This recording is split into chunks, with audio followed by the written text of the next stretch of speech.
Hi guys, I want to talk about the for loop. If you've worked in C-style languages such as C++ or Java, you've written for loops, and the for loops would go like this. For integer I equals 0, I is less than 5, so we have our test. And then we have our increment or our decrement, I plus plus. And then we would have the curly brackets holding our code, and then print I. So there's our code block, and then we have the closed curly brackets. So this would be the Java version, but there is no equivalent in Python. There is no for loop in Python similar to the for loop in C++ or Java. The equivalent, the closest, would be a while loop. And let's write that. So I equals 0 while I is less than 5 colon print I, and then I plus or equal 1. So we have our initialization, our test, we have our code block, and then we have our increment. So let's run this. So what it's doing is it's looping. So it starts at 0, prints it out, increments, and then finally it goes through the loop. It prints 4. It increments it to 5, comes back up, it fails this test, and then it gets kicked out of the loop. Okay, very good. So in Python, an iterable is an object which can return objects one at a time. Many objects in Python are iterable: lists, strings, tuples, file objects, and others. An iterable can return values one at a time, but it's not necessarily a collection. An example might be a list, which is a type of iterable. So let's try writing a for loop in Python. So for a in range 6, and then colon print a. So let's run this. So what it's doing is it's looping through the list. If you notice, 6 times it's iterating. 0, 1, 2, 0, 1, 2, 3, 4, 5. So that's the 6th time, and that's what it says here. It says range of 6 iterations. Okay, this is called range. It is an iterable, but it is not a collection of objects. Let's try another type of iterable. So for x in, so we have square brackets. This is a list, 1, 2, 3, 4. Close square brackets, colon, and then print x. And let's run this. So what it's doing is it's iterating through the list, 1, 2, 3, 4. So that is an iterable. Let's write another iterable. For x in another list, and A, B, C, D.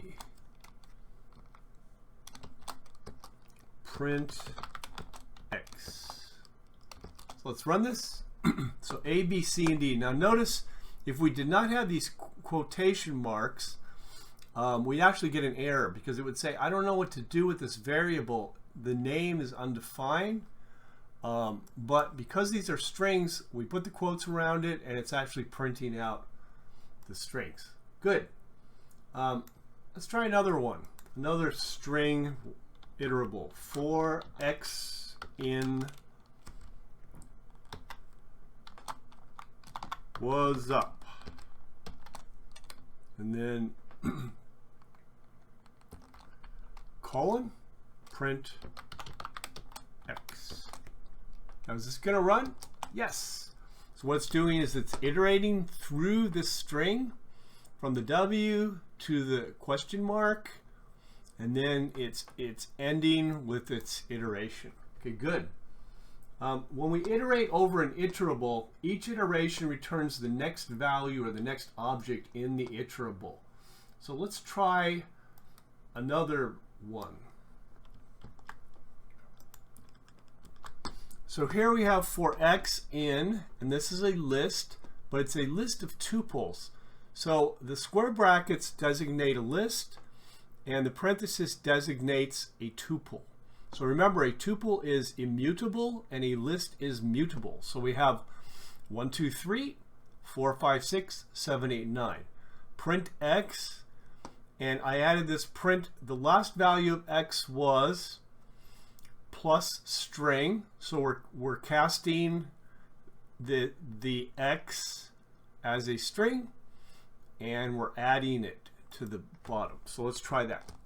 So 1, 2, 3, 4, 5, 6, 7, 8, 9.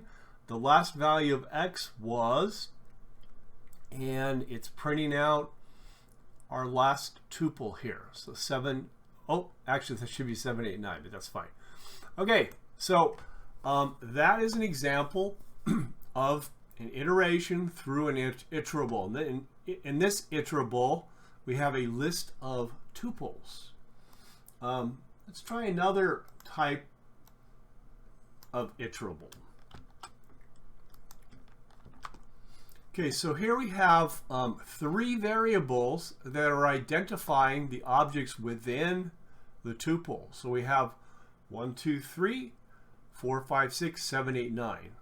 And they would be assigned these 3 variables. Print ijk, and then, so when it's looping, it's printing ijk, and then when it's done looping, it's printing the last value of k was, and it's casting k as a string. So it should print out this value in the end. So let's try that.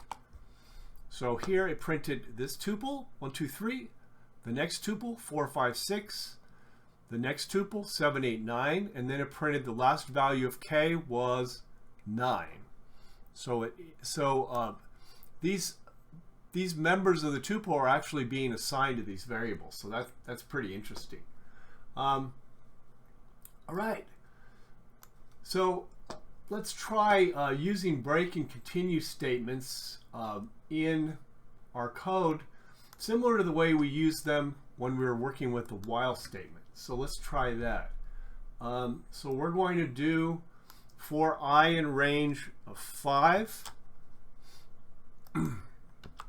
So for I in range of 5, if I equals 3, then continue up to the top of the loop and print I at the end. Let's try that. So for I in range 5, if I is 3, continue. So for it's saying range of 5, so 0. It goes through the loop 0 times and prints 0.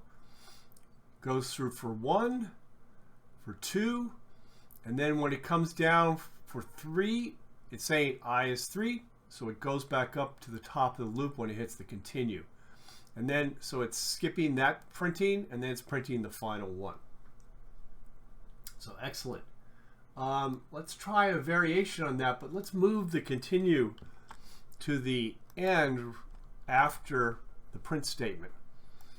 So here we have I equals 0, while I is less than 4, I plus and equals 1, print I. If I is equivalent to 3, continue. So what's going to happen here? So here, because the print statement is actually before the test, it's actually printing out the 4. So it's just a different placement of the print and the continue. Let's try another version of that. So we'll run this. So for I in range 5, if I equals 3, now notice it's breaking out after the 3rd iteration. before the test. So print I. Okay, very good. A for loop, like a while loop, supports an else clause which is executed if and only if the loop terminates normally. So remember we were working with else's before. Let's try a variation of that where we're actually using the else clause. So here we have for I in range 1 through 6. So it's going to begin at 1. It's going to print the I. Now it's looking for the modulus. Remember, the modulus is true if it returns. So it's saying if the modulus that's returned equals 0, then print a multiple of 7 in the iterable, and then break. So what's going to happen here? Now notice that our range only goes up to 6. So do we have something that's divisible? Do we have a number that's divisible by 7 within this range? Will it print multiple of 7 in the iterable, or will it print no multiples of 7? What do you think? So it's printing 1, 2, 3, 4, 5, no multiples of 7, because this test is never passed. So in other words, the modulus of 7 is never equal to 0, so it does not print this. Okay, let's try a variation of that. What we're doing, actually, we're just changing our range to 8. So we're going from 1 to 8. Now, how is that going to change what happens here? What do you think? Let's try it. So it went through the iteration 7 times, and the 7th time it actually printed multiple of 7 in the iterable. So in other words, I modulus 7 was equal to 0. So that was great. So there are different standard techniques that we can use to iterate over iterables. I'm going to give you a few different examples so you can compare them. The first one is for A in Turkey, print A. So there we are simply printing out the letters of Turkey. And now we're going to try a different approach where we're actually going to use an index. So here we have index of 0. Here we have I equals 0. And it's saying print I and B. So there we have our letters of Turkey, but we also have, we printed an index along with the letters, which can be helpful. And then this is the final version of that, and it's slightly more efficient syntax. So let's try that. So notice it's A equals Turkey, for I in range length of A, print I, A of I. And this is what we got. So the for loop is very, very interesting. We use it all the time, and you need to be very, very comfortable with using it in its different variations. And thanks for listening, guys. It was great. Bye.